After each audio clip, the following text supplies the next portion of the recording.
Hey guys, Doug B here, your average axe-wielding hack. Welcome to Preset of the Week. Let's see what the random number generator has in store for us. Minimum 0, maximum 383, and we hit generate. Number 117. All right, let's check that one out. Now, as you could probably guess, I checked it out, and preset 117 is Tiny Terrier on all 3 units. Now, there's only some minor differences. The FX3 version and the FM9 version appear to be exactly the same. The FM3 doesn't have this Plex delay block in the preset, and the FX3 and the FM9 do, although it's never used. Let's take a brief look under the hood.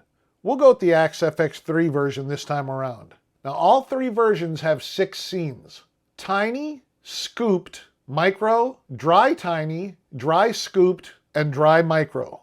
Besides the in and the out blocks, this preset uses 8 blocks: wah, drive, amp, cab, multi-comp, plex delay, delay, and reverb. The real-life amp that this preset is built around is the Orange Amp's Tiny Terror, which was the first lunchbox amp head, released in 2006. It's a 15-watt tube amp, but is also switchable to 7 watts. Let's listen to the first 3 scenes.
This Friday, we're going to look at setting up an expression pedal with the FM3. It looks like the instructions for setting it up with the FX3 do not always match with the FM3, so this video is overdue. Next Wednesday, I'd like to start a new series called Preset Building 101. We'll start off easy and then we'll ramp it up as we go on. Leave me a comment if you have any ideas for the amp and cab blocks, because those are the 2 that we're going to use on the first episode. Now, you do not want to miss that, so go ahead and hit that subscribe button and ring that notification bell. All right, guys, see you on Friday.